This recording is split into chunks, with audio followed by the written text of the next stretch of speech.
There is a particular kind of silence that lives inside a marriage, not the silence of two people who have nothing left to say, but the silence of two people who have learned very carefully not to say the one thing that would shatter everything. You have heard it. You may even have lived inside it.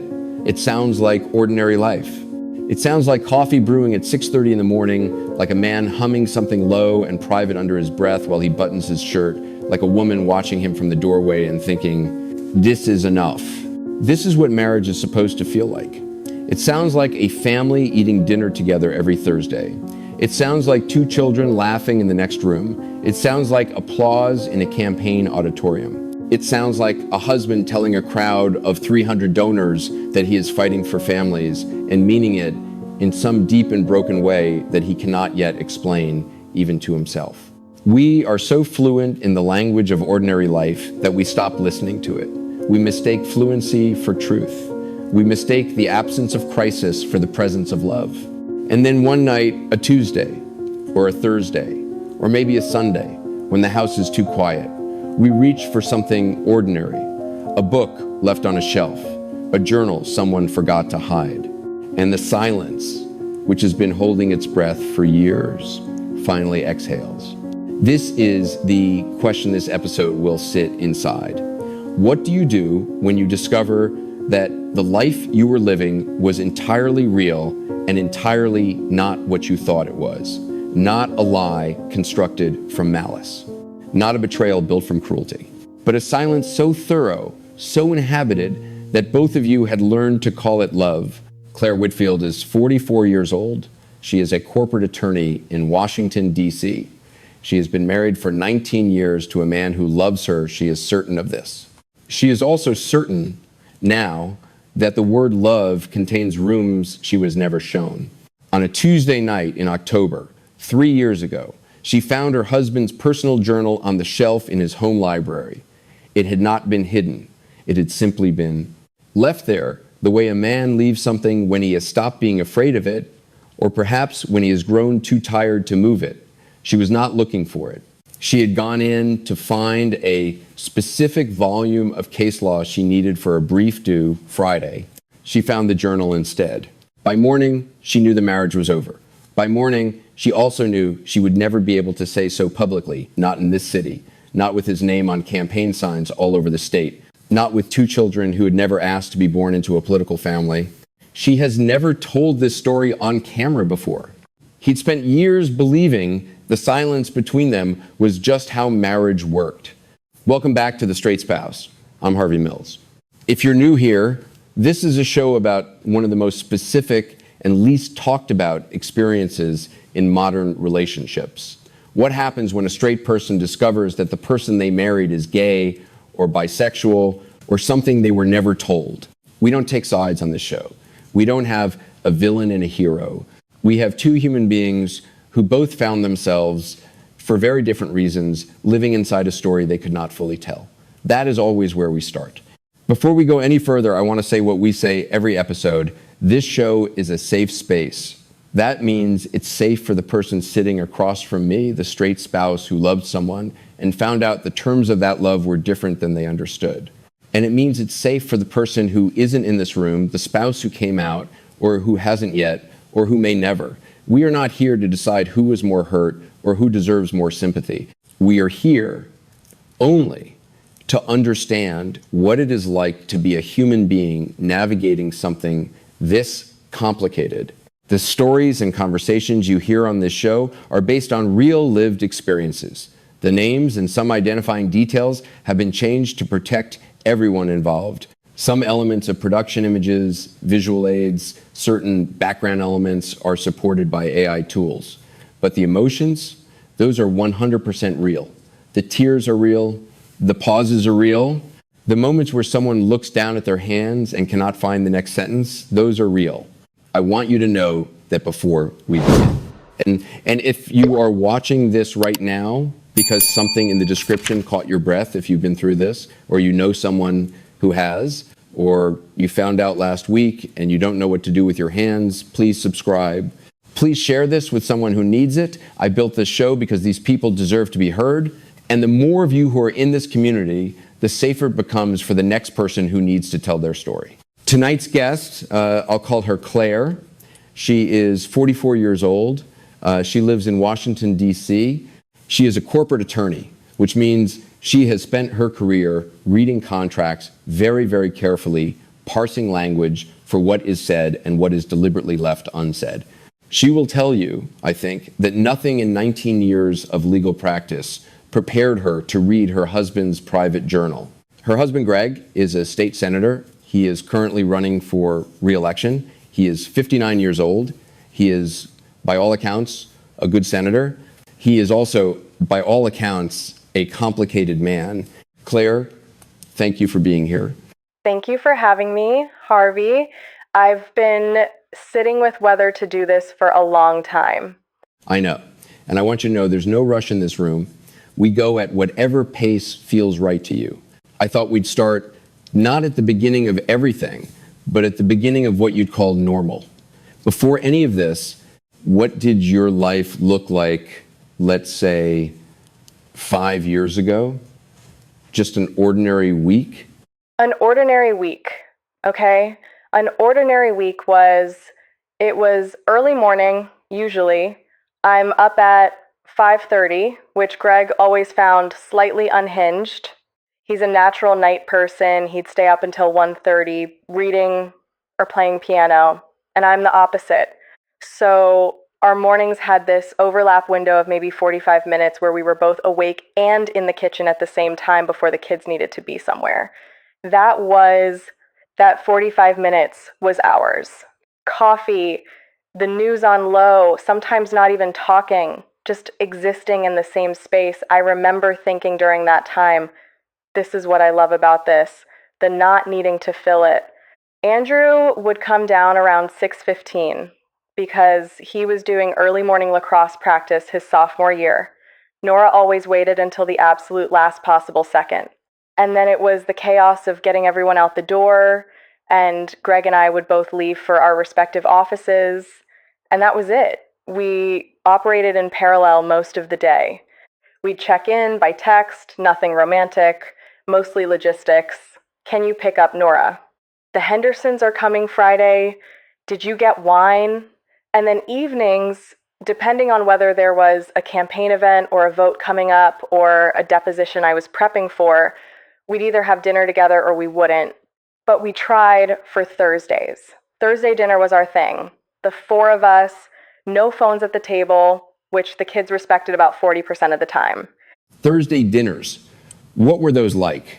So you had these two very different conversational agendas at the same table, and Greg and I in the middle trying to honor both of them without completely exhausting ourselves. It sounds chaotic, but it was. I loved it. I genuinely loved those dinners. Loud. Andrew was going through this phase where he wanted to debate everything, politics, mostly, which Greg loved and Nora found excruciating. She's more of a feeler, Nora. She doesn't want to argue about tax policy. She wants to talk about whether the new girl in her friend group is being left out on purpose or accidentally. And Greg, in those moments, what was he like? He was present. That's the word. When Greg was in, he was really in. He has this quality, I don't know how to describe it except to say that when he's listening to you, you feel like you are the most interesting person in the room. He was like that with the kids. He could spend an hour talking to Nora about the social dynamics of ninth grade with the same intensity he brought to a budget committee meeting. That's what made him a good senator, actually. He genuinely cared about whoever was in front of him. I think that's always been true. I think it's still true now. You describe him with a lot of warmth, even now. I do. I know that's strange, given everything, but it's honest. The person I married was not a fiction. He was a real person who loved me in the ways he knew how to love someone. I've had a lot of time to sit with that distinction, and I think it matters. Before we get to what changed, I want to ask you something about that 45 minutes in the morning. You said that was yours. What was the feeling in that space? Safety. Complete safety. I know that sounds like such a small thing to build a marriage on 45 minutes of quiet before the day starts, but I think I believed for a long time that the quality of that silence was evidence of something deep. That people who didn't need to fill silence were people who had figured each other out, who were fluent. And I was proud of that. I was proud of us for not being one of those couples who needed constant stimulation to feel connected. I thought our silence was the sophisticated version of love, the grown-up version. I think about that now, and it's a complicated feeling. Tell me more about that complication. Well, and I couldn't have said this 3 years ago. I could barely have thought it. I wonder now how much of that silence was peace and how much of it was practice. How much we had both learned over years and years to be very comfortable in the space between what we were saying and what we weren't. Whether the silence was a gift we gave each other or whether it was a habit we built because it was easier than the alternative. I don't think Greg was lying to me in those mornings. I want to be clear about that. I think he was in the only way he knew how to be completely himself with me. But himself, his real self, the full version, was a person I didn't have all of yet, and neither did he, maybe. Not fully. Not out loud. That's a remarkably generous way to hold something that must have been, and probably still is, extraordinarily painful. I'm a lawyer, Harvey. I'm trained to look at what the evidence actually supports rather than what I wish it said. The evidence supports that I was loved. It also supports that I was not told everything. Both of those things can be true simultaneously. That took me a long time to accept. Let me ask you about something earlier in the marriage. You've been together 19 years total? We met when I was 23. I was a first-year associate at a firm in D.C. He was 31, just finishing his first term in the State House. We met at a fundraiser, very on brand for us, as it turns out. We dated for 2 years before we got married. Andrew came along the year after. What was the beginning like? The first few years? Intoxicating, honestly. There was this quality to Greg. He took up space in a room without trying to. Not arrogance, more like gravity. He pulled people toward him. He pulled me toward him. And he was funny. That still surprises people when I say it, because his public persona is fairly serious. But privately, he was very funny. We had this shorthand almost immediately, which I know is a cliche, but it was real. We finished each other's references, which sounds annoying when I say it out loud, but it felt at the time like evidence that we were made for each other. And he played piano. Did I mention that? I'd love to hear about that. He played jazz piano. And I'm not being sentimental, I'm being accurate. He was genuinely gifted. He played in college. And unlike most people who play in college, he never stopped. He had a baby grand in the living room of his apartment when we met. And I remember the first time he played something for me, it was late, maybe 11 at night. And he just sat down and started playing this Bill Evans piece. No sheet music, from memory, like it was the most natural thing in the world. And I sat on his couch and I thought, I am going to marry this person, not because of the music, or not only because of the music, but because of the way he played it. Like, he wasn't performing, like it was just something that lived in him and needed to come out. That's a detail that will matter later. I think you're right. I think it will. Tell me about where you were living when the kids were small. Was Greg already in the state Senate by then? He was elected to the state Senate when Andrew was 4 and Nora was 1. So yes, our whole era of young children was also Greg's early political career, which meant a specific kind of life. We had the house in D.C., and we had the house in the district. We split the weekends in a way that made sense on paper and was completely insane in practice. The kids adapted because children are far more adaptable than we give them credit for. But it meant that Greg and I were often passing each other rather than being with each other. And I think we were both, and again, I couldn't have said this then, I think we were both somewhat relieved by the structure of it. We were both people who moved fast, and having a logistical framework for the marriage meant we didn't have to slow down and ask the slower questions. What do you mean by the slower questions? The ones that don't have good answers. The "are you happy" questions. The "is this what you wanted" questions. We were both very good at the forward motion. What's next? What's the plan? Where are we in 3 years? Not, are you okay right now, tonight, in this specific moment? I was not trained to ask that question, and I'm not sure Greg was either. And there were moments even early on, even before anything changed, where you felt, what? A gap? There was one thing, and I want to be careful here because I've thought about it so much that I'm not sure how much of it was real at the time and how much is retrospective meaning making. But there were moments, maybe a handful of times over the years, where I felt like Greg was elsewhere. Not distant in the way tired people are distant. Elsewhere in a more specific way, like he was watching himself from the outside. Like he was standing just slightly to the side of his own life and observing it. And I would catch him in those moments and he would come back immediately, warmly, and I would tell myself I had imagined it, that he was just tired, that senators were allowed to be distracted. I was very good at telling myself that. What year was this, these moments? They were always there, honestly, but they got more frequent around the time of his second re-election campaign. That was 6 years ago now. Something shifted around then in ways I couldn't name. I just knew the kitchen silences started to feel different, less like peace and more like held breath. I didn't ask about it then. I should have, but I didn't. We're going to get to all of that. Before we do, you mentioned a specific memory, a campaign event, I think, from earlier in your marriage. Can you take me back to one of the good ones? Before anything shifted, I want to understand what the height of it looked like for you. There was one night, and I think about this night, I've thought about it so many times since everything happened, because it represents a thing that was absolutely real and absolutely what I thought it was, and also somehow contained something I didn't see yet. It was 7 years ago. Andrew was 10, Nora was 7.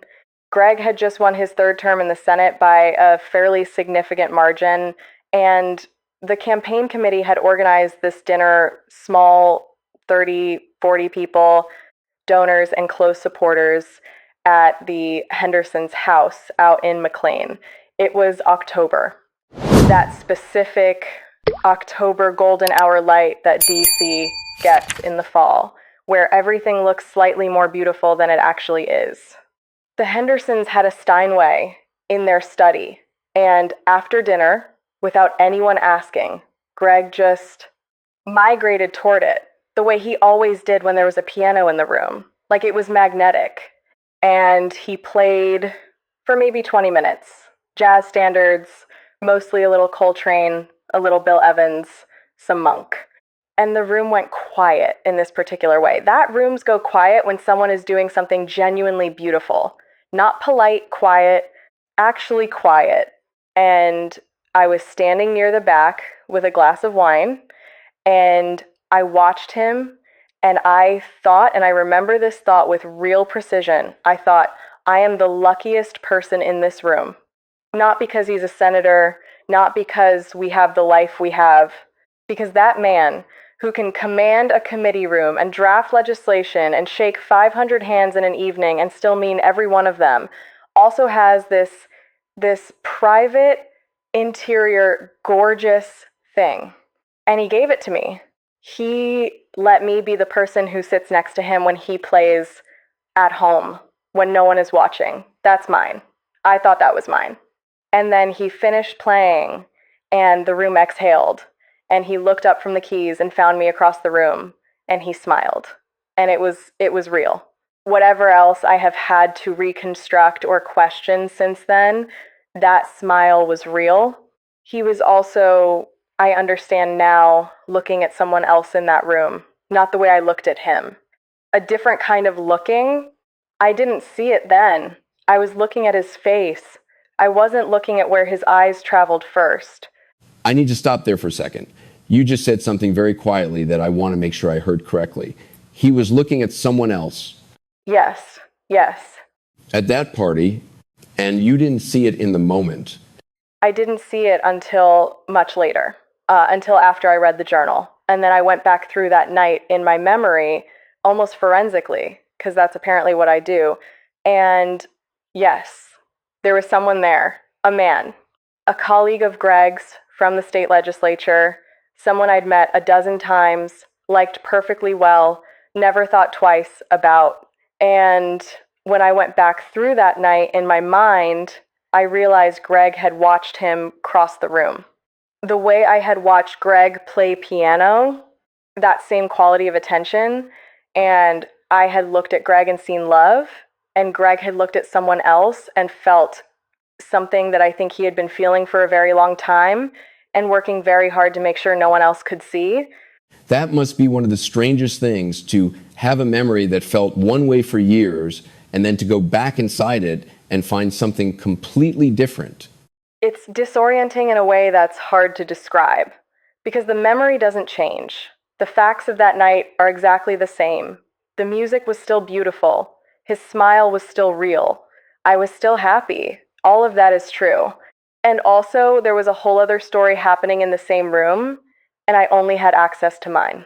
It's like, you know how some paintings have a hidden second image where you look at it one way and you see a vase, and you look at it another way and you see two faces. And once you've seen both, you can never unsee either one. That night is like that for me now. I can see both versions simultaneously. It's exhausting, honestly. Did anything else from around that period strike you as different looking back, before the year things started to shift? There were small things. And I want to be honest that I'm not sure how many of these I genuinely noticed at the time and how many I've retrofitted with significance. But there was one thing, this is concrete. This is something I definitely noticed. Greg had a habit, when he was working through something he didn't know how to say, of playing Thelonious Monk. Specifically, he played a lot of jazz, but Monk meant something particular was going on internally. And in the years before I found the journal, he played a lot of Monk, late at night when he thought I was asleep. I would hear it from upstairs and I would think, he's stressed about the re-election. I would think, there's a vote coming up that's weighing on him. I would think, he's tired. I never thought, he is sitting alone at the piano at midnight because there is something he cannot say out loud to anyone.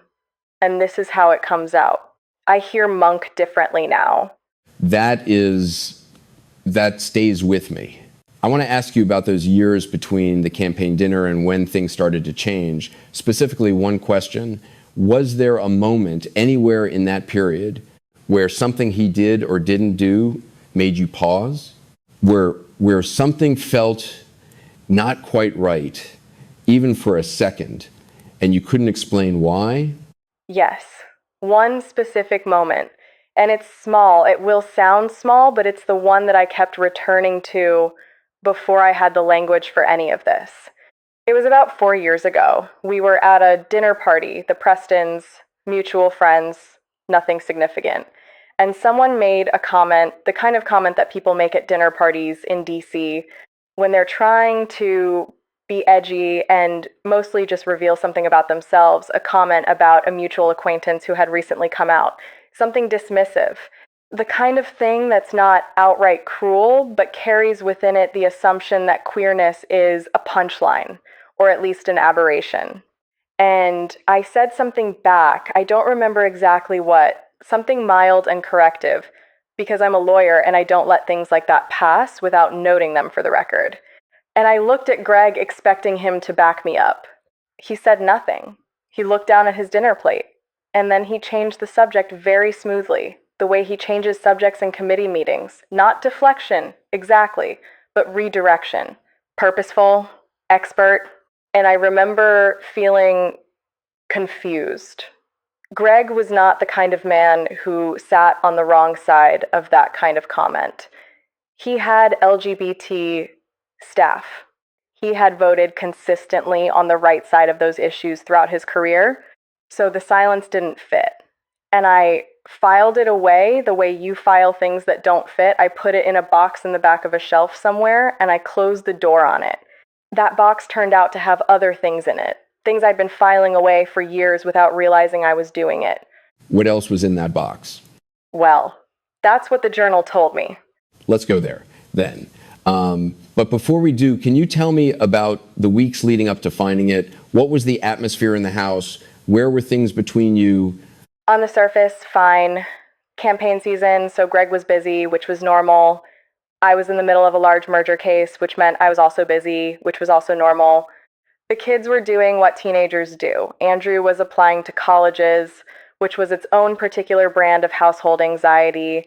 And Nora had just started high school and was trying to figure out who she was, which meant the emotional weather in the house shifted about every 48 hours depending on the social landscape at school. So busy. Slightly fractured attention in every direction, nothing unusual.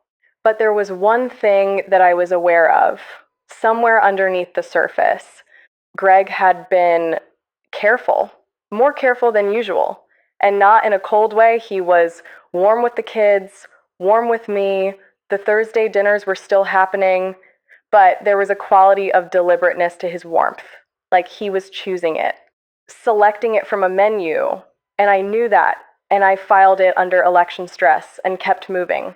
The night before the fundraiser, the big October fundraiser, 300 donors, the Ritz-Carlton in downtown D. I needed a volume of federal administrative law from his study. I'd lent it to him months earlier for something related to a telecommunications bill and hadn't gotten it back. It was around 10 at night. Greg was already in bed. He had an early briefing the next morning. The house was quiet.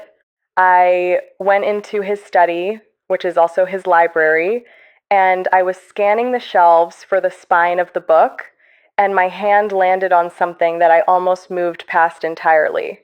It was a journal, black, soft cover, the kind you find in any bookshop. It was sitting on the second shelf from the top, between two volumes of American history. And it had his handwriting on the cover, just his initials, in the way he always marks things. And I stood there for a moment. I want to be precise about this. I had no intention of reading it. That is not who I am. I have spent my entire professional life understanding exactly how much privacy matters. And yet, I stood there for, I don't know, maybe 30 seconds. And I thought about the dinner party 4 years ago and the box and all the things in the box that I had never taken out and examined. And I thought about how careful he had been lately. And I thought about the monk playing late at night. And I opened it. What did you read? I read the last 20 pages. I didn't read from the beginning. I'm not sure why, instinctively. Maybe because I was still telling myself I'd close it any second. Maybe because I thought if I only read the recent entries, I could calibrate whether there was actually something to know or whether I was about to violate my husband's privacy over nothing. The recent entries were enough. He wasn't writing about an affair, if that's what you're imagining. It was nothing as concrete as that. It was him writing about himself, his history, a man he had loved when he was 22, in college, before he decided he needed to be a certain kind of person, the way he'd spent the next 20-some years constructing a life that was, in his own words, the most honest version of the lie. That phrase. I've never been able to forget that phrase. The most honest version of the lie. And then there was a recent entry, 2 weeks old, maybe 3, where he wrote about what he called the years of quiet, the years of our marriage. And he wrote about loving me. And he wrote about the children. And he wrote about how much he owed us. And then he wrote the sentence that I have read probably 300 times since that night, because I cannot decide whether it breaks my heart or explains everything, or both. He wrote, I think she knows somewhere. I think she has always known. And I think her kindness is that she has never asked. Claire. I know. That sentence. Yes. Nothing at first That sounds wrong, but it's accurate. It was like the floor dropped out and there was just air. I sat down on the floor of his study, which I don't think I've ever done in the 16 years we've lived in that house, and I read it again. And then I put the journal back exactly where I found it, exactly because I am nothing if not precise about things like that, even in the middle of falling apart. And then I found the law book, which was right where it should have been. What did you feel when you read that? And I went back to my office and I sat at my desk and I stared at a deposition outline for my Friday case. And I thought about one thing and one thing only. For the next 4 hours, I thought about the silence, about all that time in the kitchen, all those mornings, all that fluent, sophisticated, grown up silence that I had been so proud of.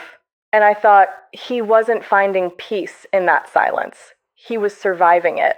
And I thought, maybe I was too. And then it was 3 a.m, and Greg's fundraiser was in 19 hours, and I had a deposition in less than 48 hours, and I went to bed.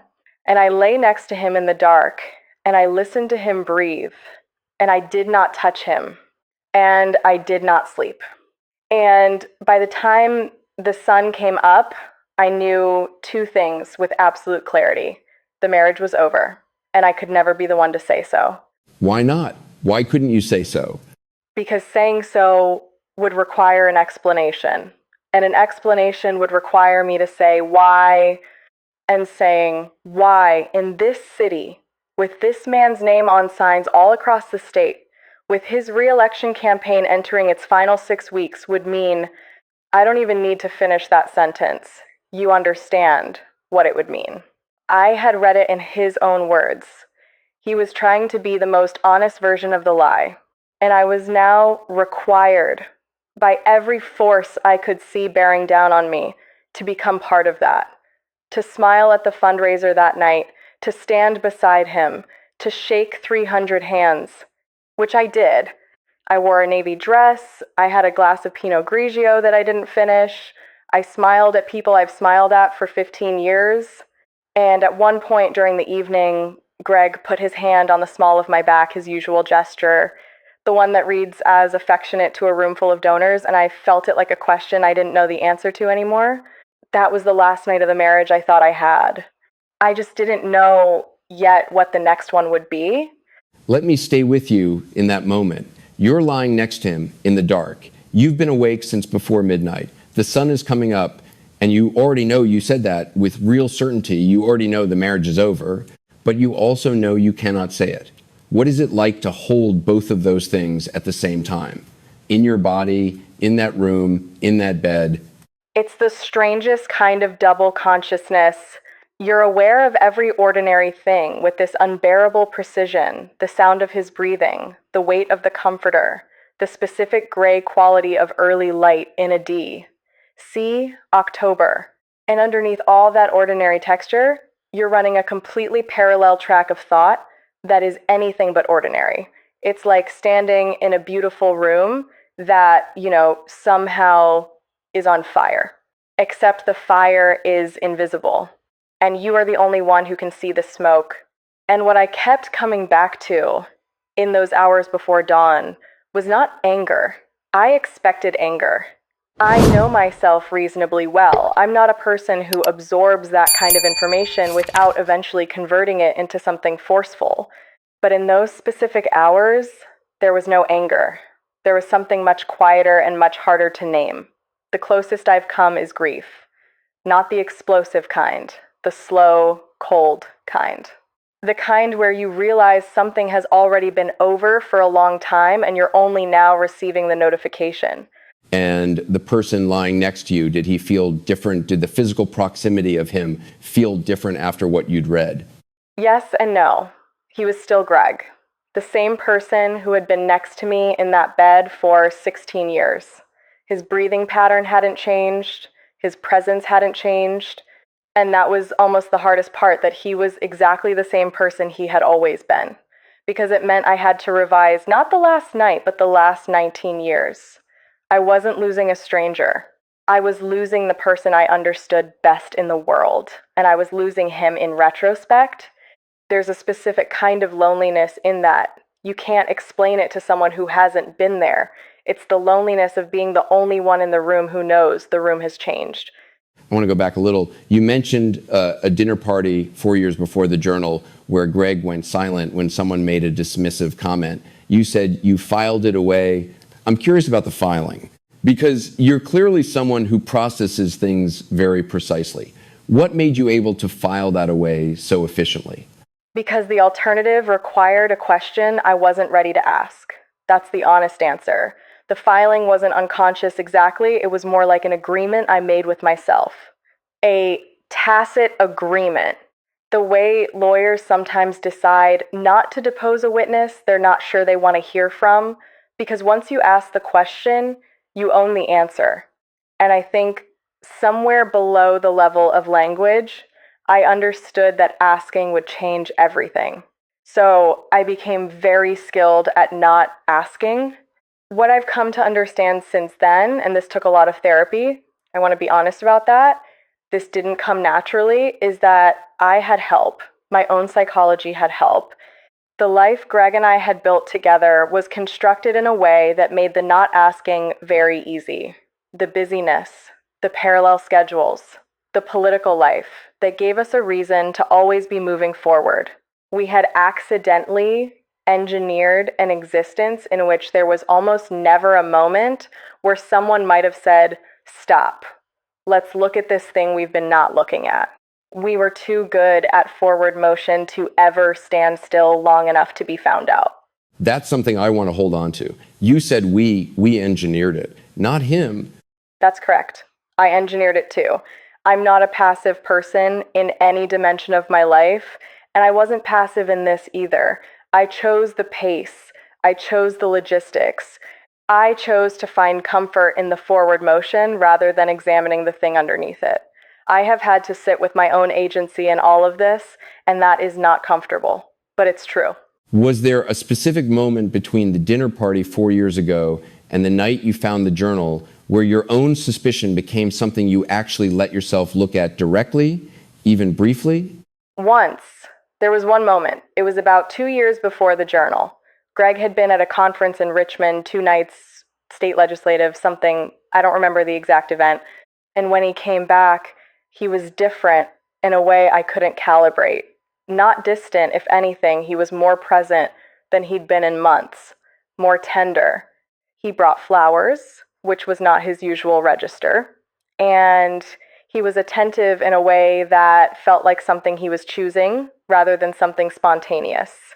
And I remember standing in the kitchen with those flowers and thinking, and I almost never let myself complete this thought. I usually interrupted it. I remember thinking, he looks like a man who has just put something down, something heavy, something he's been carrying for a long time. I didn't say that out loud. I found the vase and I put the flowers in water, and we had a very nice evening. And I told myself I was projecting. Were you? I was perceiving something real. Whether I was interpreting it correctly, I'm still not entirely certain. Greg and I have had exactly one real conversation about all of this. One, and it was not the kind of conversation where every detail gets examined. We're both still people who know how to not fill the silence. Some things remain in the box.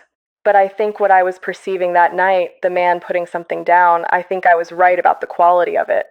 Something shifted in him around that period. Whether it was a decision he made, an encounter, a conversation with himself, I don't know. What I know is that the man who came back from Richmond was carrying something lighter.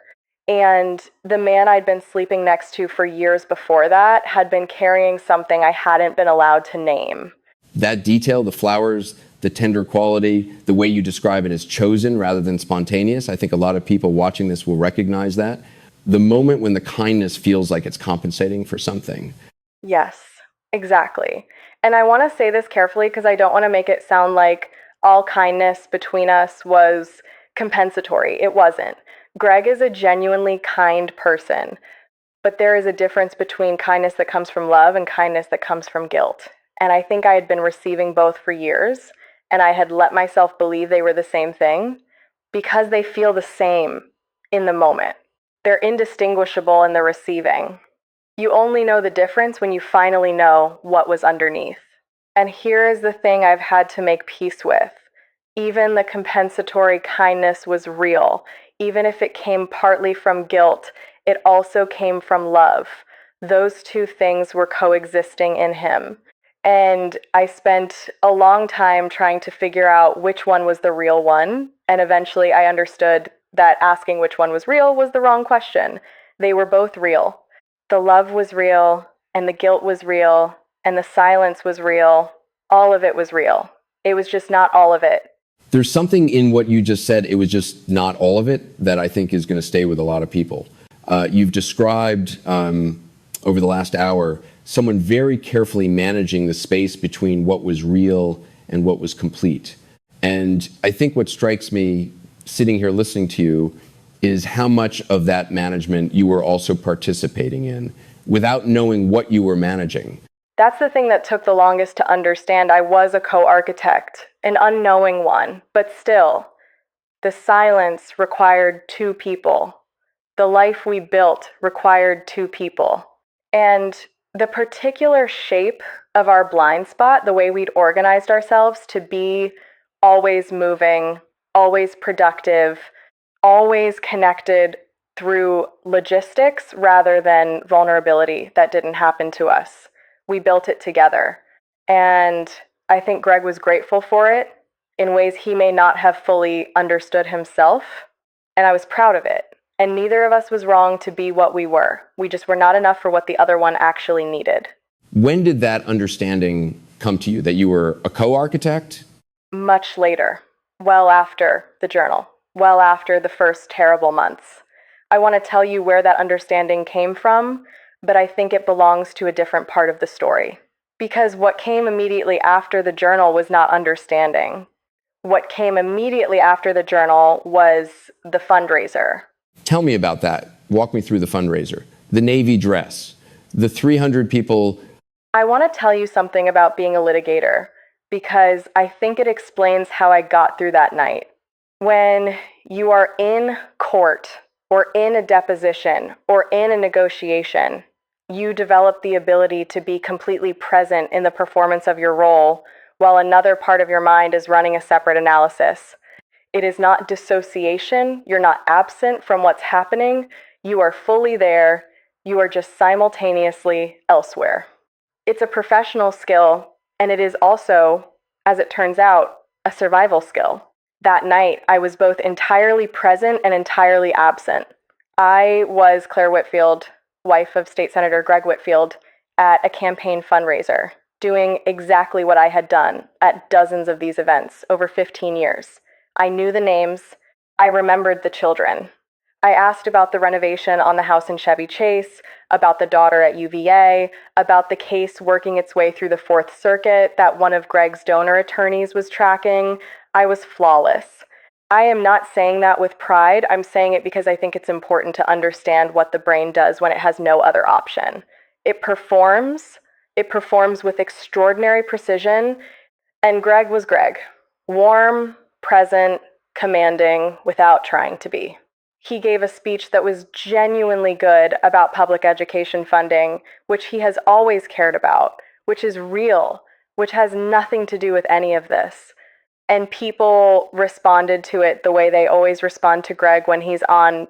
And I stood near the side of the room and I watched him and I thought, this person is two people. And so tonight am I. At one point, he found me in the crowd and he put his hand on the small of my back. I mentioned this, and I want to tell you what that felt like because I've been trying to find the right words for it for 3 years.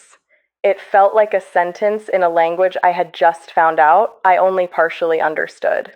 I knew the gesture, I knew the grammar of it, but I no longer knew with any certainty what it meant. I smiled at the couple we were standing with. I said something, they laughed, Greg's hand was still there, and I thought, I don't know who I am in this marriage anymore. and I don't know who he is, and I don't know what this is, and I cannot say any of that here tonight in this room with these 300 people looking at us. And then I thought, I have to get through this night, and then I have to get through the next one. And at some point, there will be a night where I know what to do. And until then, I just have to keep getting through. That was my plan. It was not a good plan, but it was the only one I had. And when did the plan break down? 3 weeks later. That's when Greg and I had the conversation. But I want to tell you about the 3 weeks first, because I think they are important and because I think they are something that almost no one talks about. The period between knowing and saying, the gap. For 3 weeks, I went to work. I argued a motion in the Fourth Circuit that I won. I helped Andrew narrow his college list to 7 schools.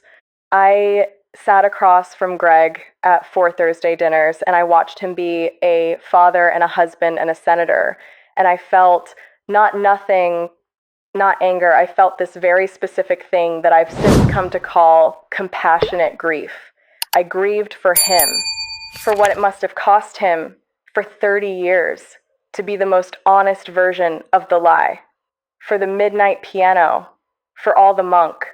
And I grieved for myself in a different register, for the life I had believed I was living, for the woman who was proud of the silence, and I did not say anything.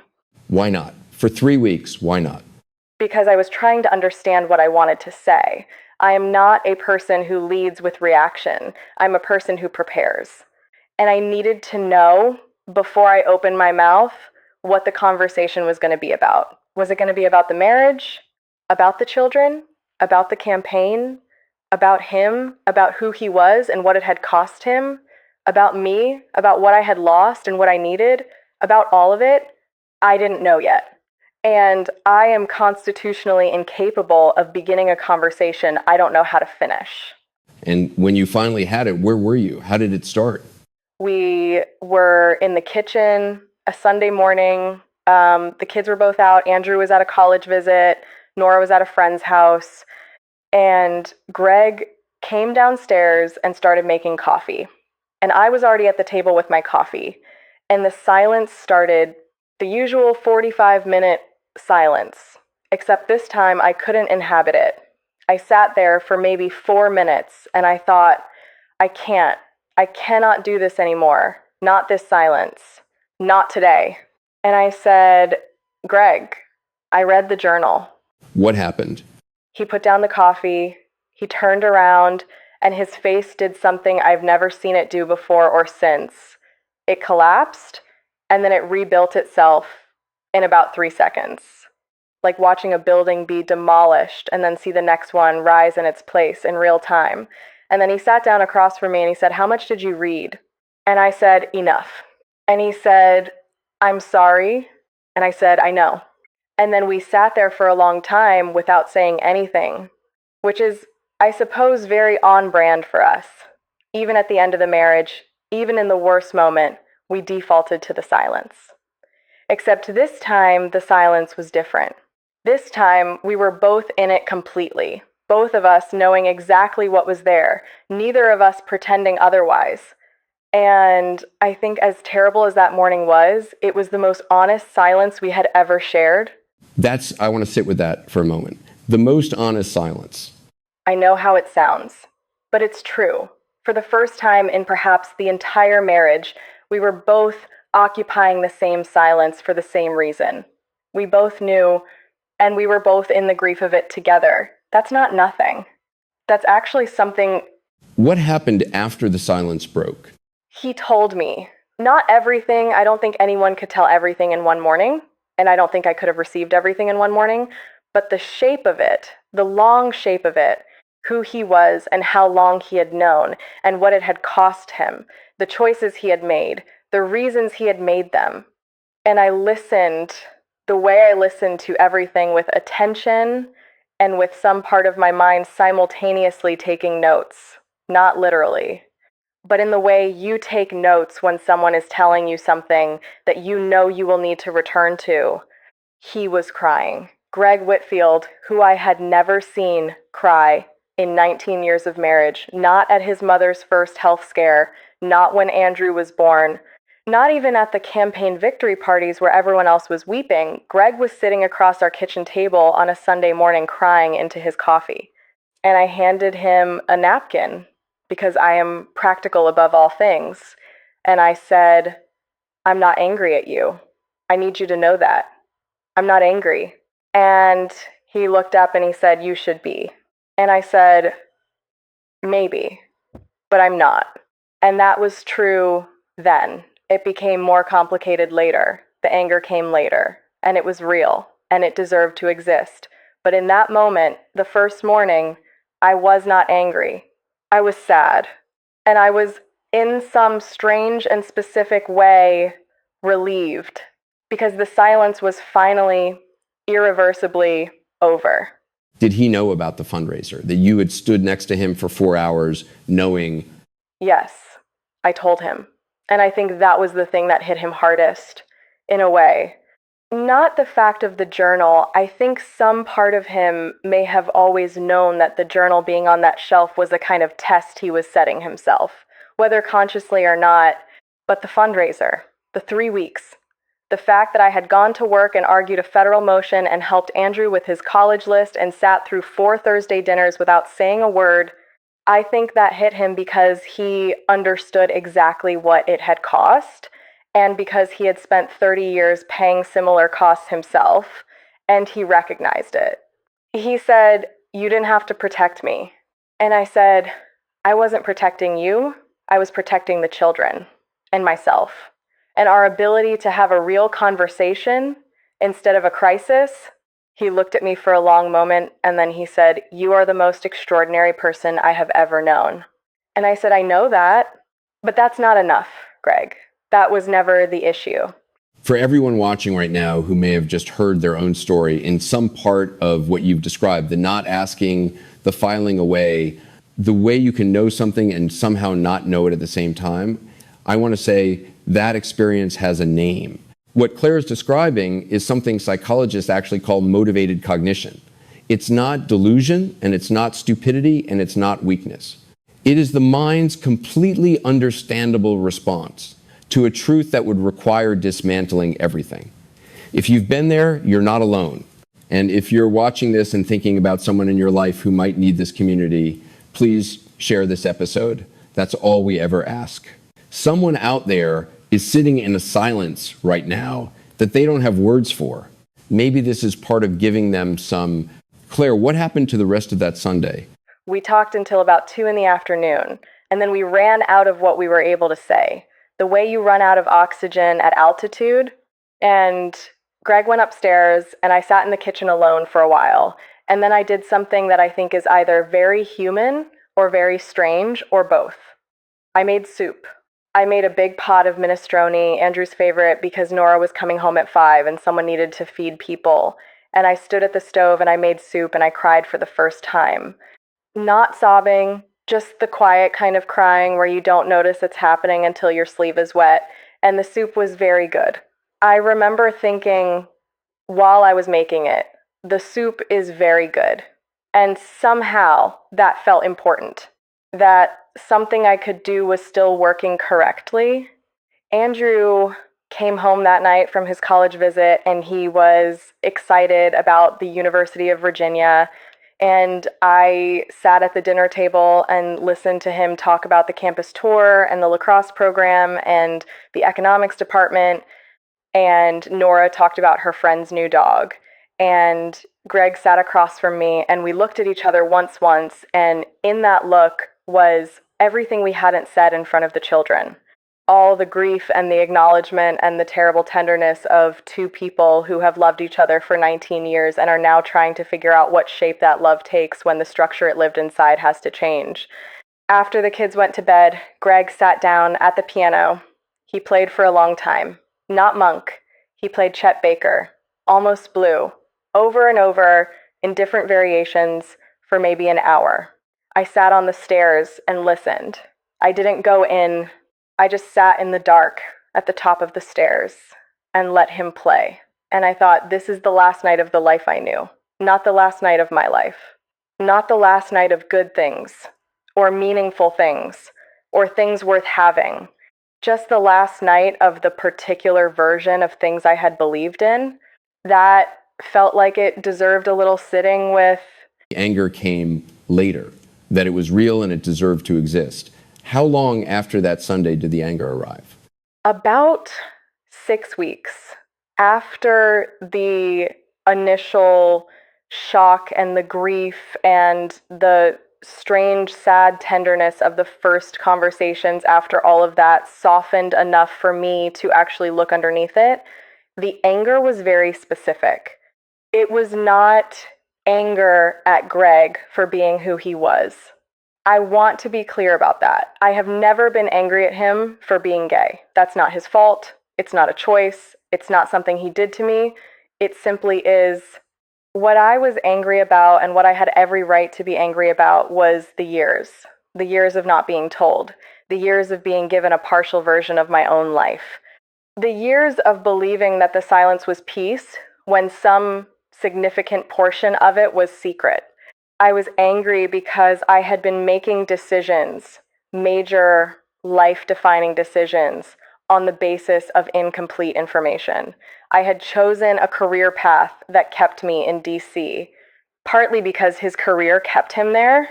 I had organized my entire life around a partnership that was not what I had been led to believe it was. I had turned down opportunities, made trade-offs, said no to things because I was one half of a unit that turned out to be built on information I didn't have. That's not nothing. That deserves anger. And I gave it its due. Out with him. Not well the first time, and then better.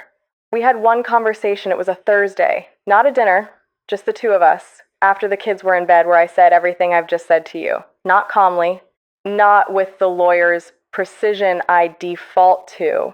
I said it messily and loudly and with some profanity that I will not reproduce here, and Greg sat across the table and he didn't defend himself. He didn't explain or justify or offer context. He just absorbed it. And when I was finished, he said, "You're right. All of that is right. And I don't have a good answer for any of it. I'm sorry." And I said, "I know you're sorry. That's not what I needed to hear. I needed to be angry, and I needed you to let me be angry without making it about your guilt, because your guilt is not my job to manage." And he said, "Okay." And that was actually, it sounds bare, okay, but that was actually the most important thing he could have said. Because what I needed was not explanation and not apology and not comfort. I needed someone to let me be furious without trying to fix it. And he did. His mother? Not until months later. And that was, she requires her own paragraph. Then. Because I understand she's a formidable presence in this story. Eleanor Whitfield is 72 years old, and she has been a significant donor to the state Republican Party for approximately 35 years.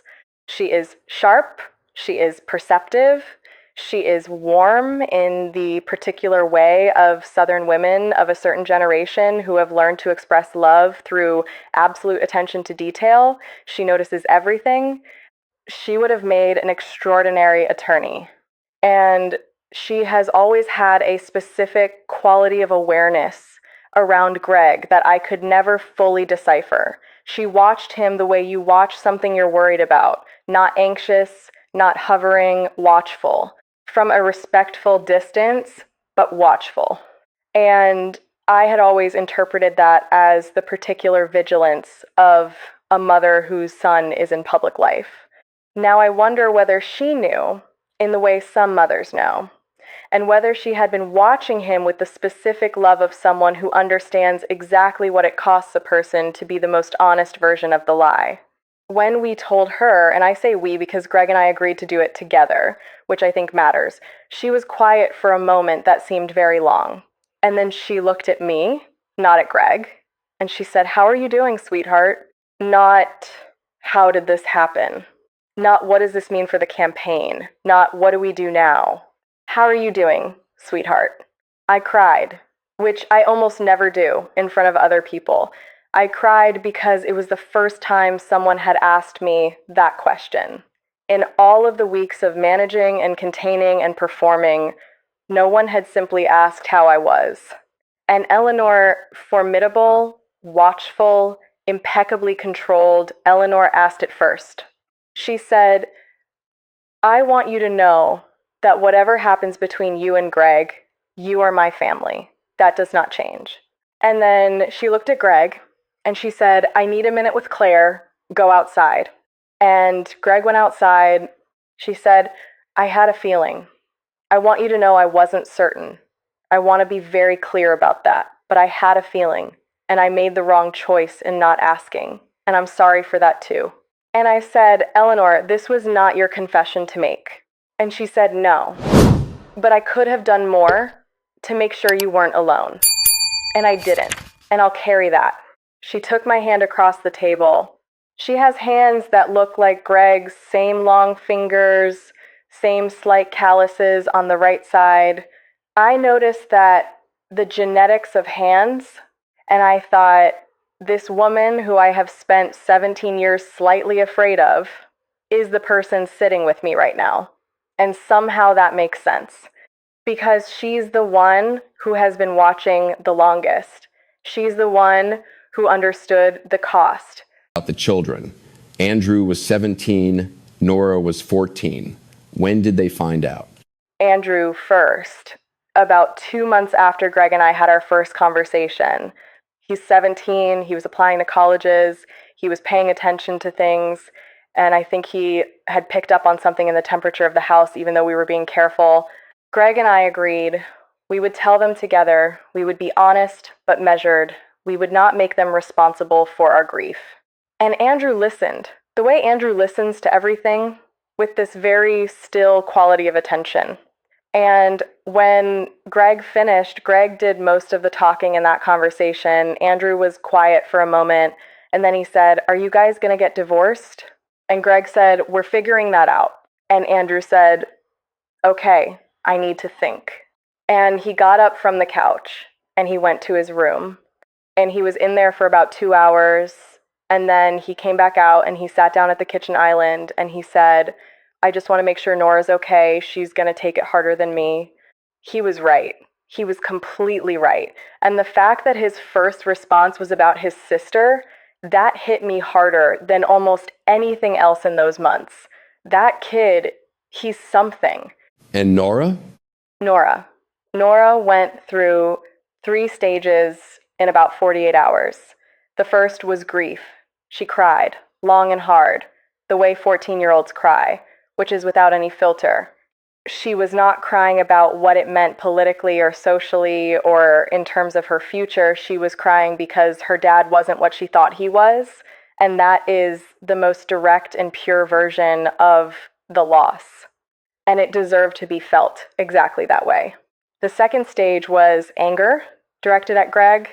She didn't speak to him for about 2 weeks. She was civil. Nora has Eleanor's good manners, deep down but present in the way an absence is present, and Greg let her be angry. He gave her space, and he told her every few days that he loved her and he wasn't going anywhere, and he waited. The third stage was the one that undid me. About 3 weeks after we told her, she came into my room on a Saturday morning, and she climbed into bed next to me. She's 14. She's too old for this in her own estimation. And she did it anyway, and she said, Mom, are you okay? 14 years old. Mom, are you okay? I told her I was working on it. She said, that's the right answer. And she stayed there for a while, not talking, just there. And I thought, this is what she learned. Whatever she watched Greg and me build, whatever the texture of our marriage has meant to her, she learned this. To sit with someone in the difficult thing and not try to fix it, just to be there. I'm trying to decide whether that's a beautiful thing or a heartbreaking one. Most days I think it's both. Before we take a short breath here, I want to ask about the campaign, because all of this was happening simultaneously with Greg's reelection. How did you navigate that?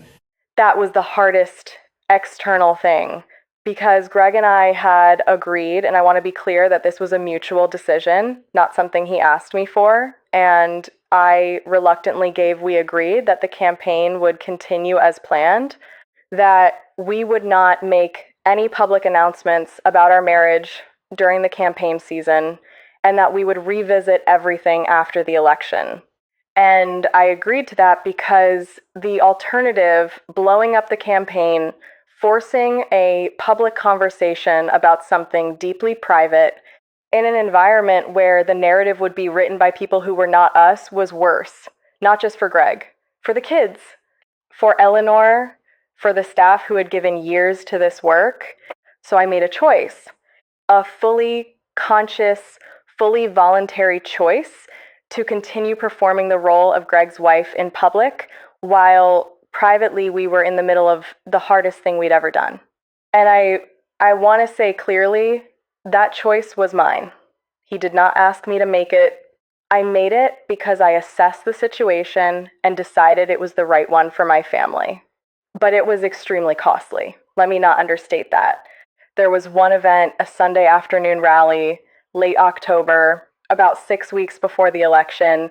Beautiful fall day, park in the district, maybe 500 people. Greg gave a speech about healthcare access that I had watched him work on for 2 weeks. It was good. It was the kind of speech that reminds you why someone went into public service in the first place. And the crowd responded, genuinely. And I stood on the stage platform and I clapped and I smiled and I thought, I have given 16 years of my life to standing on platforms like this one. And I would give them again, because what we built is real, even if some of what I thought I knew about it wasn't. And then I thought, I am either the most resilient person I know, or I have lost my mind entirely. I still don't know which. You know, Claire, I have to say this, and I mean it without any performance. I've had a lot of people in this chair. And there is something specific about the way you hold this story. It's not the holding of someone who has healed and moved past. It's the holding of someone who is still inside it and is choosing very deliberately how to carry it. That is different. And I want to name it because I think people watching will see it too. I also want to say, and I say this every episode because I mean it every time, if what you're hearing tonight is landing somewhere close to home, if you're in that gap right now between the knowing and the saying, or between the saying and the understanding, you don't have to be alone in it. Subscribe to this channel, come into this community. There are more people here than you think. And the fact that you're watching tonight means you're already looking for something. We're here. Claire, let's talk about what happened after the election. Where did things go from there? Greg won by a smaller margin than expected, which I'm sure some analysts attributed to various policy positions and general electoral trends. We have never discussed whether any of it was a factor. I don't think it was. Honestly, his constituents voted for the senator they knew, and that senator was real. His record was real. His work was real. The person they voted for existed. The night of the election, after the results came in, after the victory speech and the party and the photos and the staff congratulations, we came home at 2 a.m. The kids were asleep. The house was quiet. And Greg and I sat in our kitchen, which had been the site of so many of these moments by then, that I sometimes think of it as the room where our real life happened, separate from all the public version. And he said, thank you for everything you did, for how you held this. And I said, I want to start talking about next steps. He said, I know. And I said, not tonight, but soon. And he said, okay. And I made us both tea, because that's what I do. I make soup and I make tea and I keep things moving, even when everything is standing still. And the next steps, where did those conversations lead? We decided to separate formally, legally, but quietly, not publicly announced, not discussed in the press, handled through our attorneys, which was a surreal experience because I am an attorney and I had to find someone else to do it because I obviously could not do it myself. We agreed on shared custody of the children, we agreed on the financial terms, and we agreed this was important to us both. We agreed that the separation would be framed publicly, if it needed to be framed at all, as a mutual decision between two people who respected each other. No villain, no victim, no narrative that damaged anyone. which meant that I absorbed the silence again, in a different form this time. The silence of the woman whose marriage ended quietly and whose reasons were private, and who answered it was complicated when people asked, and watched them nod and move on to the next conversation. How did people respond? The social world you'd built around the marriage and the political life? With a range of things. Some people, the ones I would call genuine friends, the ones who knew me before the marriage and will know me after, were exactly what you'd hope. No interrogation, no filling the silence with theories, just presence. Call me if you need anything, and then actually picking up the phone when I called. Some people were awkward in the way people are awkward around divorce, which is not specific to our situation. They didn't know which one to be loyal to, so they were slightly uncomfortable around both of us. That I expected. And then there was a category I did not fully anticipate, which was the people who seemed almost disappointed that there was no dramatic story. Washington runs on narrative. And a senator and his attorney wife quietly separating after a long marriage with no screaming, no scandal, no press release with accusations that is genuinely unsatisfying to the news cycle. People wanted a better story. Some of them went looking for one, which meant some version of a story eventually circulated. Not accurate, vague enough to be unprovable, just enough to be unpleasant. What was the story that circulated? Versions of irreconcilable differences, which is technically true and completely useless. And then something slightly more pointed, the suggestion that I had been impossible to live with, that my career had taken precedence, that Greg had essentially been a single parent to 2 children while I was winning federal motions, which is the specific story that gets told about professional women who leave political marriages. It is a very old story. It was not true. Greg himself corrected it directly on at least 2 occasions that I know of. I'm grateful for that. There's something I have to ask you, and I want to ask it carefully. Was there a moment in the middle of all of this where something came from an unexpected direction, something you didn't anticipate, something that surprised you in either direction? Yes, 2 things. The first one surprised me because it was good, and I wasn't ready for good things. Nora, my 14-year-old who had been through this whole year of upheaval, started seeing a therapist, which we had encouraged. And about 4 months into therapy, she came home one day and she said, my therapist said, something I want to tell you. And I braced myself. The way you brace when a 14-year-old approaches you with wisdom from someone else. And she said that I come from 2 people who both love me very much and both made the best decisions they knew how to make. And I think that's right. My 14-year-old told me that. And I thought, wherever the failures are, whatever Greg and I got wrong, whatever the cost of the silence and the years and all of it, we got something right. She's right. Both of those things are true. The second surprise was not good. And it came from the direction I least expected. A woman I had been close to for 12 years, a friend, someone I trusted, someone who had been in my house dozens of times, wrote a piece, an opinion piece, in a local publication about political wives, about women who chose ambition over family, about the cost of power couples and what gets lost. It wasn't about me by name. It didn't need to be. Everyone who knew us knew exactly who she meant. She had never asked me what happened. She constructed a narrative from whatever she had, and she published it, and then she didn't call. And I found out about it the way you find out about things in this city, from someone who sent me the link at 7 a.m. with the message, have you seen this? That's a particular kind of pain. From a particular direction. It is.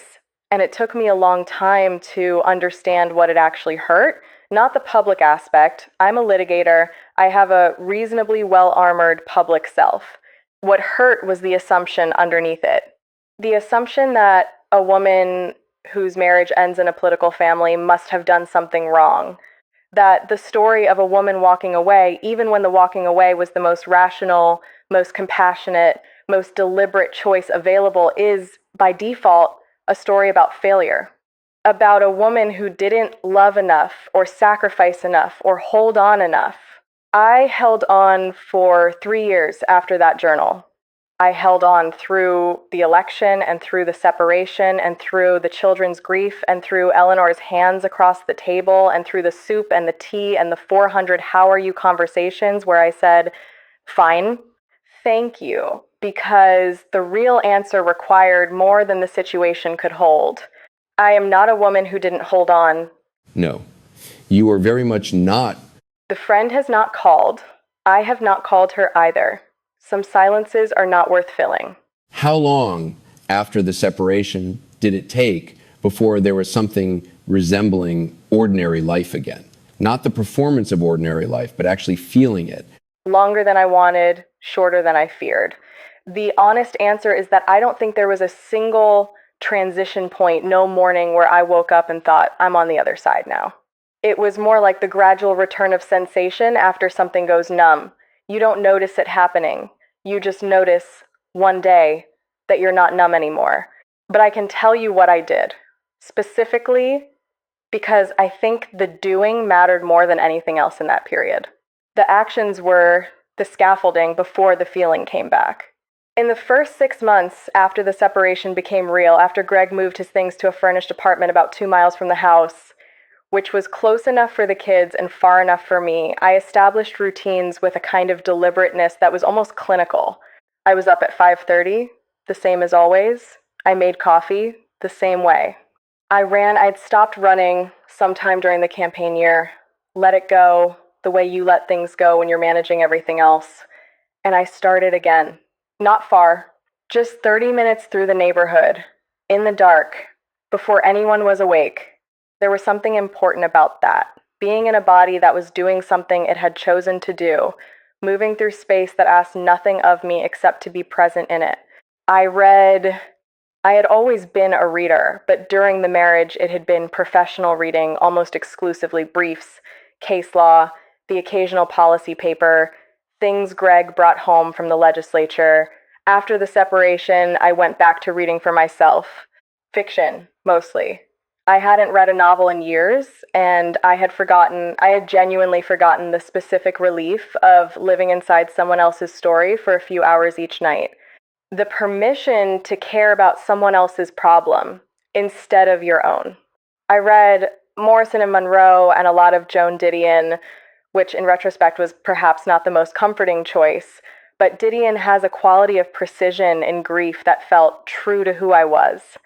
I called my sister more. She lives in Portland, Oregon. We are close in the way that people who are physically far apart can be close, which is deeply and with some effort. She did not say the wrong things, which is a skill more people should be credited for. She asked questions and she listened to the answers, and she did not try to accelerate my timeline or suggest that everything happened for a reason. She said once, "You are allowed to just be sad about this. You don't have to find the meaning in it yet." And I held on to that for a long time. Was there anyone here in DC who you could be fully honest with? My therapist, which is not a flippant answer. She was genuinely the person in my physical proximity who got the unfiltered version. I started seeing her about 6 weeks after the Sunday conversation with Greg, which in retrospect was much too long to wait. But I am a person who tries to solve problems with my own resources first and asks for help second. And it took me 6 weeks to acknowledge that this particular problem was outside my own resource set. Her name is Dr. Reeves, I'll leave it at the last name, and what she gave me that I couldn't give myself was permission to not have a position. I am someone who always has a position. In any given situation, I can analyze it, categorize it, draw the relevant conclusions, identify the appropriate response, and Dr. Reeves sat across from me in that first session, and I explained the entire situation with what I genuinely believed was admirable clarity and concision. I probably used the word therefore at least 3 times. And she looked at me and she said, "What do you feel?" And I said, I just told you. And she said, you told me what happened and what it means. I'm asking what you feel. And I realized I didn't know. I had been so occupied with managing the situation that I had entirely bypassed the experience of it. The feelings were there. I knew they were there. I could see them in the periphery, the way you can see movement at the edge of your vision without quite being able to name what's moving. But I had been managing around them rather than through them. And Dr. Reeves spent about the next year teaching me how to stop managing and start feeling, which is the least efficient and most necessary thing I have ever done. What did it feel like when you finally stopped managing and actually felt it? Like being very cold and then getting warm too quickly, like your hands aching when blood comes back into them. It was not pleasant. I cried in her office on a Wednesday afternoon in February, about 4 months into the separation, and I cried the way I hadn't cried since I was a child. Not the quiet, sleeve-wetting crying of the soup night, the kind that feels structural, the kind that you're embarrassed by in retrospect because it was so large and so uncontrolled. And Dr. Reeves handed me tissues and said nothing, which was exactly the right call. What I was crying about, when I could finally name it, was not the marriage ending. I had already grieved that, or the initial version of it. What I was crying about was the particular ache of having loved someone well for 19 years and having no one to blame for it going wrong. That's a specific grief. When there's a clear villain, the anger has somewhere to go. When there's no villain, when there are just two people who built the best life they knew how to build with what they had, the grief has nowhere to go except inward, very slowly, over a long time. And that is its own difficult thing. Let me ask you something. Your mornings, the 45 minutes that used to be yours and Greg's, what did that space feel like, alone? For the first few months, enormous. The kitchen felt twice as large. Not in a good way, in the way a room feels after you've removed furniture that had been there so long you'd stopped seeing it. There was an absence shaped like him. The coffee brewing, the news on low, all of that was the same. But the presence that used to occupy the other chair was gone, and I was very aware of it. Every morning for a long time. And then gradually, I couldn't tell you exactly when the space stopped feeling like absence and started feeling like space, like something that belonged to me. I stopped thinking of the morning as the remnant of something and started thinking of it as something of its own. My coffee, my silence, my 30 minutes before the house woke up, not lesser than what it had been, different, complete in itself. The first morning, I noticed that I didn't feel the absence before I felt anything else. I was just in my kitchen, drinking my coffee, aware of the light coming in through the window over the sink. I thought, there it is. Something is working correctly again. It was a Tuesday in April. Andrew had a lacrosse game that afternoon. I remember thinking, we have things to look forward to. I had forgotten for a while that that was possible. Can you tell me about the first time you really looked at Greg differently, not as your husband, not as the man who hadn't told you everything, but as the full picture? The person he actually was, without the frame the marriage had put around him? There was a specific moment, and it came from an unexpected direction, which seems appropriate for all the unexpected directions of that year. It was a Saturday afternoon, about 7 months after the separation.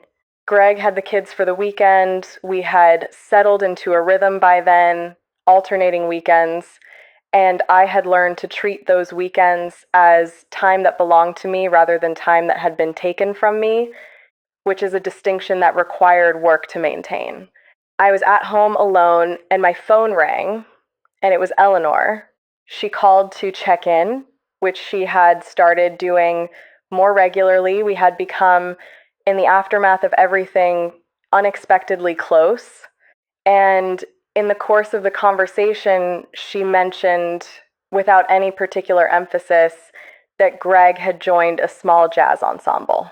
Very informal thing, 4 or 5 musicians, a rented space in Adams Morgan, Sunday afternoons. Nothing public, just playing. And I don't know why that hit me the way it did. I think because I understood what it meant. All those years of playing alone, late at night, when he thought no one was listening, all that monk at midnight, and now he was playing with other people. He was playing in company.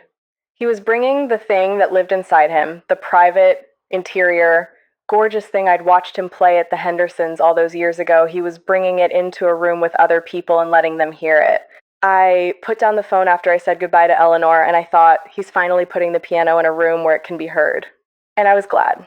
I was genuinely, uncomplicatedly glad. Not glad in a way that resolved everything. The grief doesn't get resolved. It just gets roommates. But glad in a clean way. The way you're glad when something finds its right context after years of being in the wrong one. I think that was the moment. That was when I stopped seeing him as the man who hadn't told me everything and started seeing him as the man who had been trying for 30 years to play his real music in a room where it was safe to play it. And who was finally maybe finding that room. That's a remarkably beautiful way to hold something that had so much pain in it. It didn't start beautiful. It arrived that way after a lot of uglier thinking. I want to be clear about that the road to that generous view was not short or smooth. It passed through some territory that I'm not proud of and that I worked through with Dr. Reeves over many months. The generosity is real, but it's earned. It's not my default setting. Is there something you understand now about Greg, about who he was, about the 30 years he navigated that you couldn't have understood before all of this? Yes, and it's this. I understand what it costs a person to be something the world isn't ready for, in the context they're in. Greg grew up in a Southern family with a mother who loved him completely and a father who had very specific ideas about what a man was supposed to be. He grew up in a political environment where gay senator from a conservative district was not a survivable identity, or at least it didn't feel survivable to him from where he was standing with the information he had. He made choices based on that context. They weren't the right choices. I'm not saying they were. They cost me enormously. They cost him enormously. They cost our children something I'm still not sure has a name. But they were choices made by a person trying to survive in a specific world with specific constraints. And I understand that now in a way I couldn't have when I was inside the marriage, when the personal stakes made understanding that complicated. I don't think he was a coward. Thought that, briefly in one of the uglier stretches of the second year. But cowardice isn't the right word for what it actually was. The right word is something closer to a very long, very well-intentioned failure of nerve, which is a different thing, which is in its own way also very human. Has he come out publicly? Not yet. I think he's moving toward it on his own timeline, in his own way. His second term ends in 2 years, I think, after that, but I'm not his spokesperson, and I don't know his mind. What I know is that the jazz ensemble in Adams Morgan is called something and plays something, and Greg is in it every Sunday afternoon, and that is more public than he has ever been about anything real. And maybe that's where it starts. With the music. You've talked about what the marriage cost you. I want to ask the harder version of that question. Is there anything at all that you're grateful for, looking back, that came from this or was shaped by this in a way you wouldn't undo? Yes. Without hesitation, yes. Andrew, Nora, the absolute clarity that came with them, the fact that whatever the structure of the marriage was, whatever it was or wasn't, those two people exist and are who they are. Andrew is applying to law school now. He says he wants to do civil rights work, which makes me simultaneously proud and terrified because I know how hard it is and how necessary it is, and I want him to do it anyway. Nora, who is 17 now, started a student advocacy group at her school for LGBTQ students. She didn't tell me she was doing it, she just did it and mentioned it over dinner one Thursday. Like it was obvious. Someone needed to, that's what she said, Someone needed to. I thought of Greg. I thought of what it would have meant to him at 17 to have had a Nora in his school. And there's something else, something I am still surprised to say. I understand myself better now than I did 3 years ago. Not because of the external crisis. I don't think crisis is inherently clarifying. I think that's a myth people tell to make suffering feel necessary. But because I was forced, and there is no softer word for it, I was forced to stop moving long enough to actually look at the life I was living. The questions I hadn't been asking, the assumptions I had been calling certainties, the silence I had been calling peace. I am a more honest person now, with myself primarily, with the people I'm close to. I ask the slower questions now. I have learned to tolerate the absence of a clear answer. I have learned that the not knowing is not a problem to be solved. It is sometimes just the shape of a particular thing. And that sitting with it, staying with it, is itself a form of knowing. I would not have chosen this. I want to say that clearly I would not have chosen any of it. But I am not the person I was 3 years ago. And the person I am now is someone I'm glad to be. And if there is a way to be glad for something without being glad it happened, then that is what I am.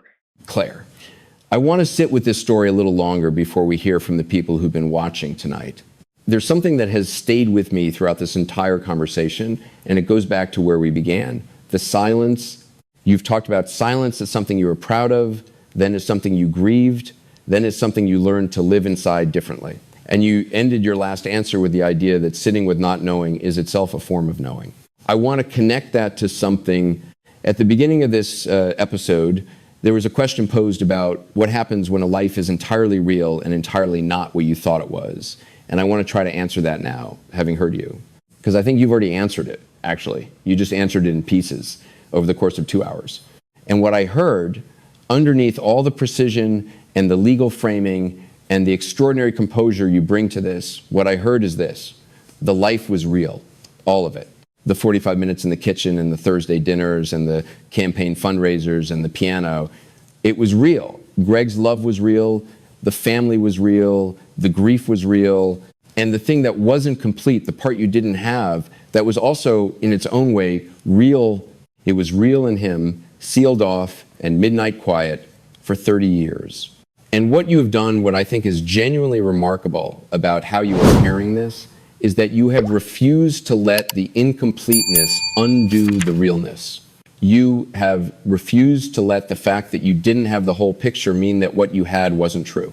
Psychologists call this something close to what they call narrative integration, the process of taking two contradictory stories and holding them as parts of one larger truth, rather than letting one story cancel the other. Most people, when they discover their fundamental narrative has a significant gap in it, respond in one of two ways.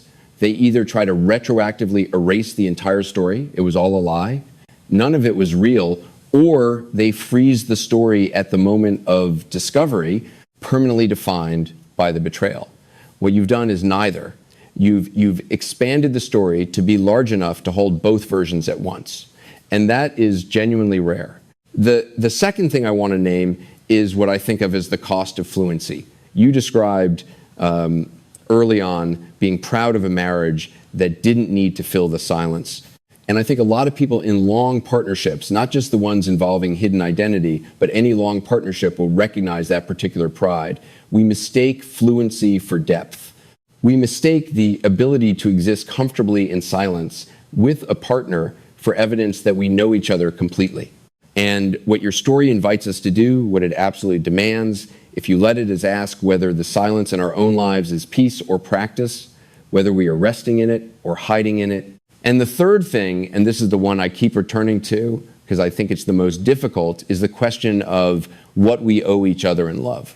Greg believed in his journal that your kindness was the willingness never to ask the question you perhaps already knew the answer to.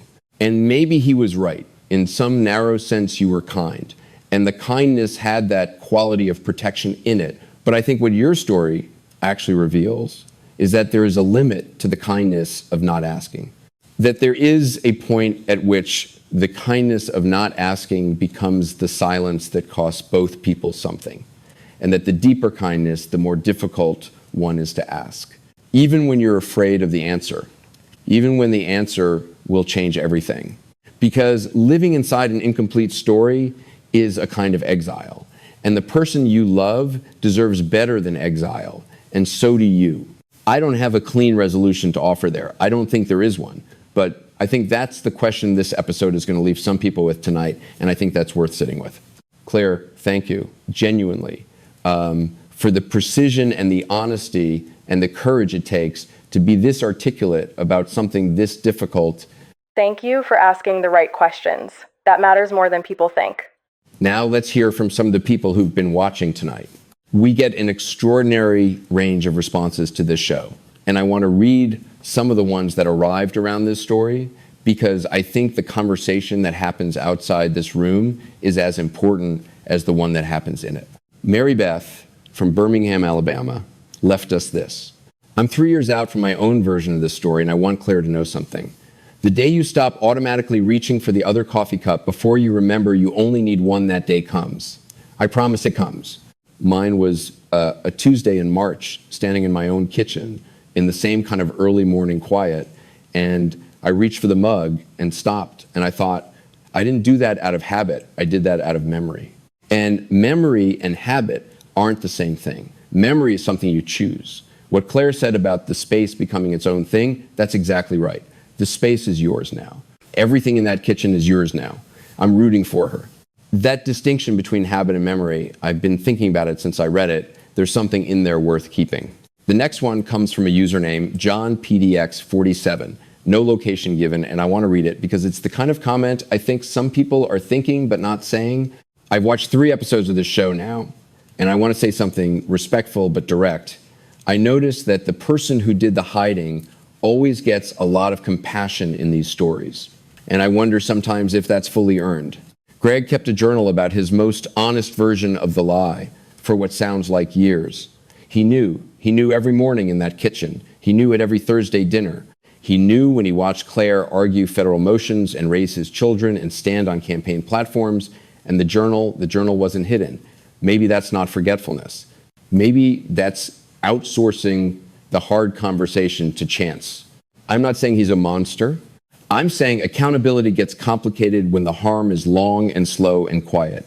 I think this show is important. I think it also sometimes makes the slow harm sound like a shared tragedy rather than a choice someone made. That is a serious point, and it deserves to be heard. The accounting of harm in situations like these is genuinely complicated. And the slow, quiet kind of harm, the kind that accumulates over years rather than arriving in a single moment, is not less real for being undramatic. From Michael Okafor, 41, from Chicago's South Side. I played piano through college, not jazz, classical mostly, a little gospel, and I had to stop not because I chose to, but because I couldn't afford to keep the instrument and keep paying rent at the same time, and the instrument lost. I'm saying this because Claire's description of Greg playing Monk at midnight landed somewhere specific in me. Music that lives in you and has nowhere to go, that is its own kind of closet. I came out to my family 8 years ago, and it went about as well as you'd expect for a Southside family with Baptist roots, which is to say, badly, and then slowly, and then eventually with more grace than I had dared to hope for. And the thing I most want to say to people in Greg's position, and I was in Greg's position, minus the Senate seat, is the hiding doesn't protect anyone. It feels like protection. It is a very convincing feeling. But everyone in that house is living inside the shape of what you're not saying. The kids can feel it. The spouse can feel it. You are not protecting them. You are protecting yourself from the reaction you're afraid of. And you deserve to find out that reaction might be better than you think. It might not, but you deserve to find out. That is someone speaking from direct experience, and it shows. The Jazz Ensemble in Adams Morgan, I hope Greg hears that somehow. Now I want to read this next one, and I want to be transparent. This is the kind of comment that some people will agree with and some people will push back on. And both responses are valid. from Denise from Fairfax on YouTube. And Denise, if you're watching, thank you for writing this. I have been a conservative Christian woman for my entire life, and I want to say something that might surprise some people in this audience. I watched this whole episode with my husband of 31 years, and we barely spoke afterward because we were both just sitting with it. I believe in the sanctity of marriage. I believe in commitment. And I also believe, after watching Claire tonight, that the cruelest thing you can do to someone you love is give them the shell of a commitment while withholding the substance of it. That's not protecting your faith. That's not honoring your vows. Your vows were to honesty as much as to fidelity, maybe more. I don't know what Greg should have done differently, and I won't pretend to. But I know that Claire's story broke something open in me about what it actually means to honor the person you've chosen. It's not about staying. It's about being present for what's real. I want to sit with something in that comment for just a moment. The idea that honoring a commitment might be more about presence than duration. That is not a comfortable idea in any tradition that values perseverance. But I think it's worth the discomfort. From Tamarar_Seattle, can we talk about the part where Claire said she's not angry at Greg for being gay? Because I hear this a lot in straight spouse narratives, and I want to gently push on it. I was in Claire's position 6 years ago, and I said the same thing. I'm not angry at him for who he is. And it took me another 2 years to understand that I was performing a generosity. I hadn't actually gotten to yet. The anger at the identity and the anger at the choices are not always as separable as we want them to be when we're still in the middle of it. I'm not saying Claire isn't telling the truth. I'm saying, Claire, it's okay if the layers are more tangled than that. It was for me. The untangling takes a long time, and it doesn't happen in a straight line. I hear a lot of experience in that. And I think the offer in it, it's okay if the layers are more tangled, is one of the kinder things someone can say to someone still in the middle of it. From a comment by Pastor Andrew Fields from Greenville, South Carolina, he writes, as someone who has sat with families in these situations from a pastoral perspective, I want to name something about Eleanor that I think deserves more attention. Eleanor said, I had a feeling and I made the wrong choice in not asking. She took responsibility for a silence she participated in. I see in my work how rarely that happens, how rarely the extended family acknowledges their own part in the collective quiet that allows these situations to persist for decades. Eleanor's response in that kitchen, I want you to know you are my family. That does not change. That is a model of how you meet someone in their hardest moment. She didn't make it about herself or about her son or about her faith or about the family's reputation. She asked how Claire was doing. That's pastoral care in its purest form. I've told my congregation about it. I told them, when someone you love is in pain, the first question is always, how are you? Not, what does this mean for us? Eleanor got that right. That detail about Eleanor has stayed with a lot of people, I think, including me. And our final comment tonight from a viewer who signed as Zoe 22 from Austin, Texas. I'm 22. My parents came out to each other when I was 16, yes, both of them, which is its own kind of story. And what I want to say after watching this episode is something I don't know how to say to them directly yet. I knew. Kids know, I don't mean I knew the specific thing, I didn't have words for it, but I knew there was a room in our house that nobody went into, a whole wing of the life that was sealed off. And growing up adjacent to a sealed room, you start to build your understanding of intimacy around it. You start to think that love is something that has rooms you don't talk about. I'm 22 and I'm in therapy, working on what it means to be fully present with someone, to not default to the beautiful, comfortable silence when the harder conversation is what's actually called for. So to Nora, to Claire's daughter, who started that advocacy group because someone needed to, I see you. The generation of us who grew up in these houses, who learned to love at a little bit of a remove, we're figuring it out. We're learning to ask the slower questions. Zoe from Austin, 22 years old, already asking the slower questions. That's something. Claire, this is a conversation I will carry with me for a long time. The precision you brought to it, the honesty, the way you've held both versions of this story simultaneously without letting either one flatten the other, that is a rare thing. And I want to say, on behalf of everyone in this community, you were heard tonight completely and without reservation. If this episode reached you somewhere, if something in Claire's story sounded like a door you've been standing outside of, not quite sure whether to knock, please subscribe to The Straight Spouse. Share this with someone who might need it. Leave a comment. The community is here, and it is safe, and it is full of people who understand what it costs to tell the truth about something this complicated. We'll be back next week with a new story, a new chair, a new voice that deserves to be heard. Until then, take care of yourself. Take care of the people in your life. And if there are slower questions you've been avoiding asking, maybe this week, you ask one. This has been The Straight Spouse. I'm Harvey Mills. Thank you for being here.